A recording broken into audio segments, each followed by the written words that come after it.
भगवान विष्णु 4 महीने के लिए सोते हैं। देव सोनी एकादशी पे सो गए। अब देव उठनी आएगी ना कार्तिक में, तब बढ़िया चकाचक उठेंगे। 33 कौटी देवता। भगवान विष्णु जब शयन से उठते हैं, देव सोनी एकादशी को जब भगवान उठेंगे, नेत्र खोलेंगे, तो प्रथम दर्शन भगवान विष्णु श्रीमद् भागवत कथा, स्कंद पुराण, पद्म पुराण, अग्नि पुराण, जितने भी पुराण उठाना चाहे सारी पुराणों को उठाकर देखना कि प्रथम वर्णन आपको मिलेगा कार्तिक महत्तम का, कि भगवान नारायण सर्वप्रथम जब नेन खोलते हैं अपनी देव सोनी एकादशी से सोकर देव उठनी एकादशी पर जब उठते हैं, तो भगवान नेत्र खोलकर सबसे पहले किसका दर्शन करते हैं? किसका दर्शन? स्कंद पुराण कहती है, विष्णु पुराण कहती है कि भगवान नारायण जब नेत्र खोलते हैं तो खुद की अर्धांगिनी लक्ष्मी भी नहीं, महाराज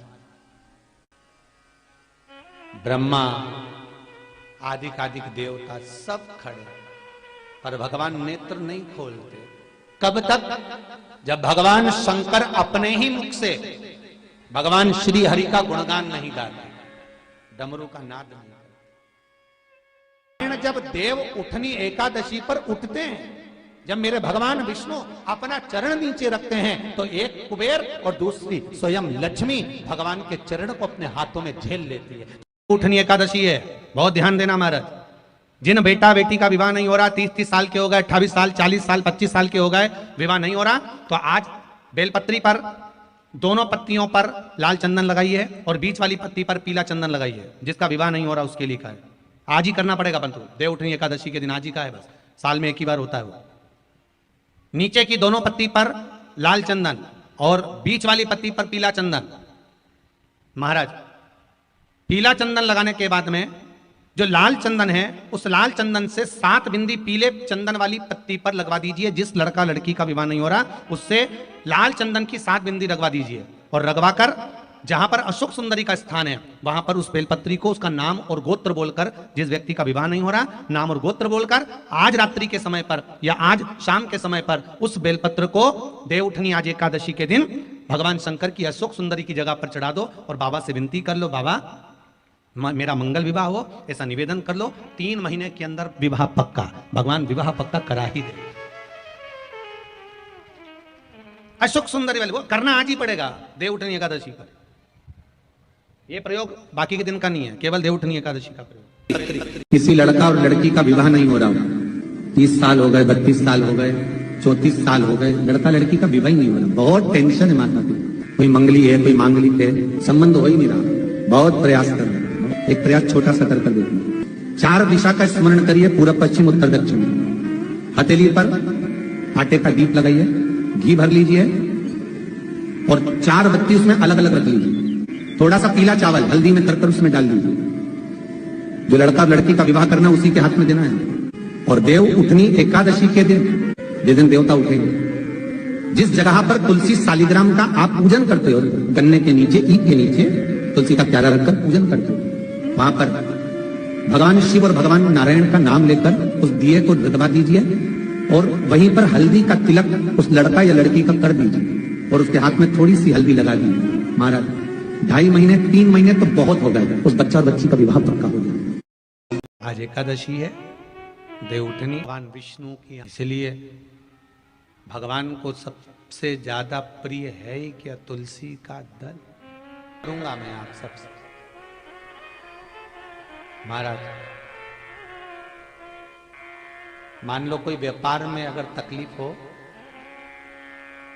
कमाई अच्छी नहीं हो रही हो, व्यापार नहीं चल रहा हो, तो निवेदन करूंगा कि किसी के चक्कर में मत पड़ना, कहीं जाकर पूछना मत ही। केवल देव उठनी एकादशी के दिन, जो अभी आने वाली है कार्तिक के महीने में देव उठनी एकादशी, इस दिन एक सिक्का, जब रात्रि को आप तुलसी जी की पूजन करें, ठाकुर जी की पूजन करें, एक सिक्का उसको नीचे रखकर उसको भगवान को विराजमान कर कर, तुलसी माता या शालिग्राम जी को विराजमान कर कर फिर पूजन करना।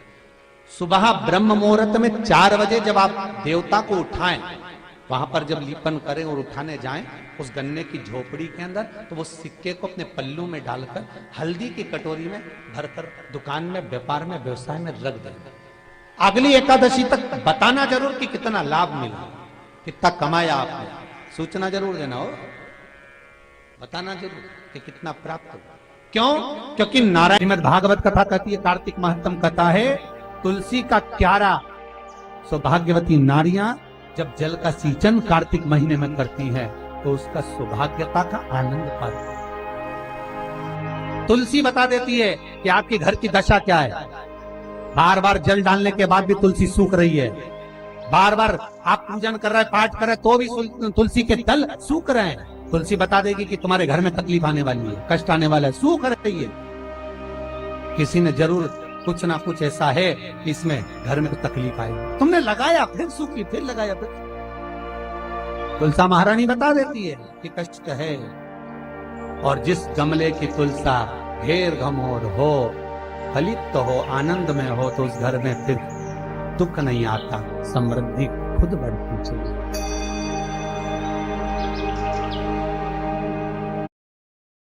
स्कंद पुराण में कार्तिक खंड को उतारना, और कार्तिक खंड को उठाकर पढ़ोगे तो उसमें यहां तक लिखा हुआ है कि मान लो अगर किसी नारी का बार बार अवर्षण हो रहा है, संतान तक नहीं हो रही है और बार बार बच्चा पूर्ण नहीं हो पाता, तो यही देव उठनी एकादशी के दिन, उसी जहां पर तुलसी और शालिग्राम जी का मंगल विवाह हुआ है, पूजन हुई है, देव उठे, और जब हम भगवान को देव उठाने के समय पर पूजन कर रहे हो तो वहीं का एक बेर, क्योंकि उस समय पर बेर आ जाता छोटा, वो पूजन में रखा था, वही बेर उस बहू की झोली में डालकर उसको वहीं पर बिठाकर खिला दीजिए महाराज।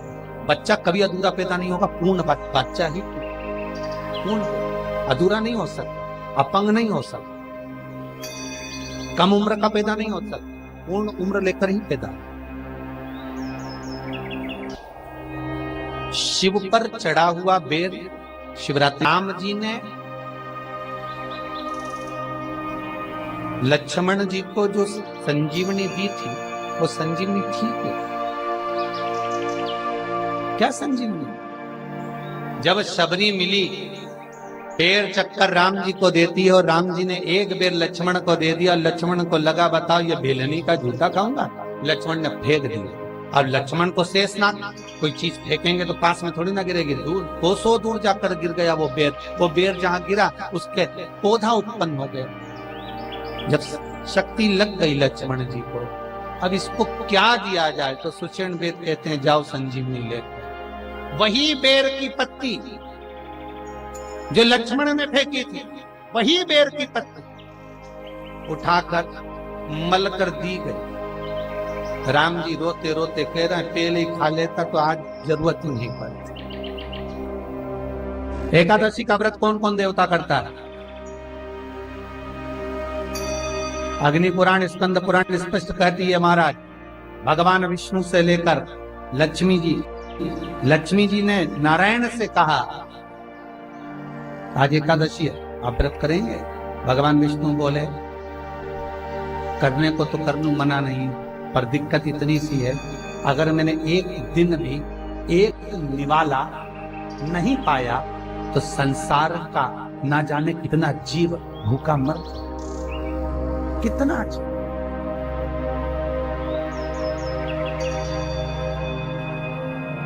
लक्ष्मी जी ने कहा तो मैं व्रत करूं कि ना करूं? नारायण के शब्द सुनिएगा महाराज, स्कंद पुराण, विष्णु पुराण, अग्नि पुराण। नारायण कहते हैं लक्ष्मी तू एकादशी का व्रत कर,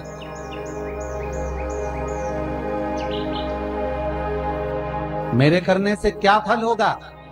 भगवान विष्णु अपनी पटरानी लक्ष्मी से कहते हैं, अपनी धर्मपत्नी से कहते हैं लक्ष्मी, नारायण अगर एक क्षण खाया बिना रह जाए तो पृथ्वी पर अनाज उत्पन्न नहीं होता, जमीन पर जो बीज बोया जाता है वो बंजर हो जाता है। अगर नारायण ना खाए तो अन्न का भाग मिलता नहीं है। संसार का लोग जलचर, थलचर, वायुचर सब भूखे मर जाए। और लक्ष्मी अगर तू एकादशी का व्रत करेगी, अगर नहीं करती है तो जितने माताएं, जितने पुण्यवान जीव एकादशी का व्रत कर रहे हैं घर में तू प्रवेश नहीं करेगी। अगर तूने एकादशी का व्रत करा है और संसार का कोई मानव, चाहे जलचर हो, थलचर हो, वायुचर हो, जीव किसी भी तरह से अगर एकादशी का व्रत कर लिया है तो तू कम से कम उस घर में प्रवेश तो कर दे। इसे एकादशी का व्रत करना है। देव उठनी एकादशी है। संपूर्ण भारत की भूमि पर, संपूर्ण विश्व में आज भगवान कृष्ण, शालिग्राम जी भगवान और तुलसा मैया का मंगल विवाह हो रहा है। संपूर्ण विश्व में, पूरी भारत की भूमि पर पूरे सनातनी भाई बहन आज शालिग्राम जी के साथ में, लड्डू गोपाल जी के साथ में, भगवान नारायण के साथ में तुलसी जी का मंगल विवाह करेंगे। हम भी चाहते हैं कि आप भी मंगल विवाह करें, पर निवेदन है आप भी भीष्म पितामह जैसे आज भगवान से कह देना, भोलेनाथ मैं भी अपनी बुद्धि रूपी बेटी को तुझे समर्पित कर रहा हूं, इस बेटी को तुम ले। सबसे ज्यादा भटकने वाली है ये बुद्धि, ये चित्त, ये वृत्ति, ये भटकता रहता है।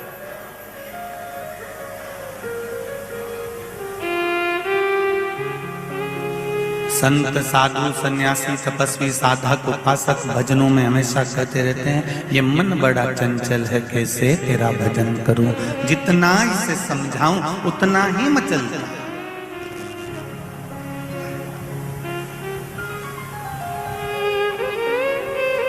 ये बुद्धि इतनी विचित्र है, ये बुद्धि, ये मन, ये चित्त इतना विचित्र है कि ये स्थिर रहता ही नहीं।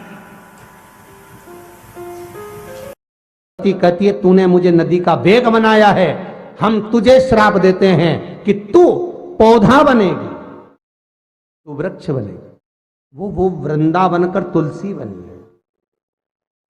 तुलसी का पौधा लक्ष्मी का ही स्वरूप।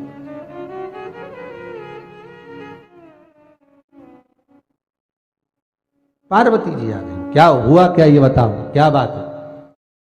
पार्वती जी, इसने मुझ पर हंसा है। गंगा जी कहती है, सरस्वती कहती है मुझे श्राप दिया है इसने, लक्ष्मी ने।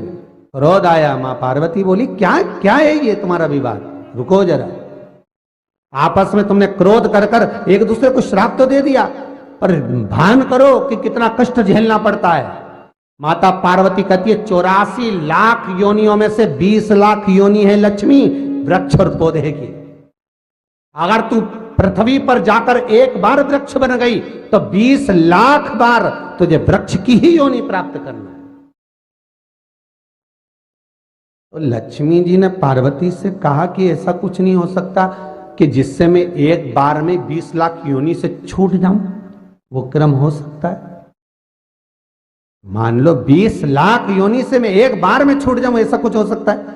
पार्वती जी ने कहा ये तो मैं नहीं बता सकती, ये तो मेरे महादेव ही बता सकते, क्योंकि भगवान शंकर ये कैसे हैं जो कितनी योनियों से किसको मुक्त कर सकते हैं, किसको कब क्या दे सकते हैं, ये शंकर ही जान सकता। आपको पहले भी कहा भगवान विष्णु देंगे, तुम्हारे कर्म में जितना लिखा उतना देंगे। ब्रह्मा जी देंगे, तुम्हारे भाग्य में जितना लिखा उतना देंगे। महादेव जब देंगे तो कर्म और भाग्य नहीं देखते। उन्होंने देखा कि दुखी शिव जी से कर रही है, बोले बाबा कृपा करिए, ये लक्ष्मी पर कृपा करो, ये गंगा मैया पर तो आपने करुणा करी है कि ठीक है उसका नाम आपके नाम के साथ आएगा, अस्थियां डलेंगी तो भी तर जाएगी, तो ये लक्ष्मी पर कृपा करो, पौधा बनेगी वो। उसको तुलसी का क्यारा बनना है, उसके बाद उसका वृक्ष का जन्म नहीं होना चाहिए, ऐसी कृपा कर दो, मुझे अच्छा नहीं लगेगा। कार्तिक के महीने में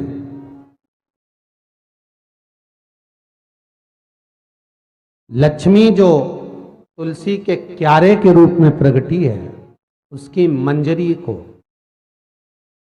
जो द्वादशी की तिथि के दिन भगवान शालिग्राम के चरणारविंद में समर्पित कर देगा, तुलसी उसके बाद कभी दूसरे वृक्ष का रूप धारण नहीं करेगी, वो एक ही रूप धारण कर कर मोक्ष पा जाएगी।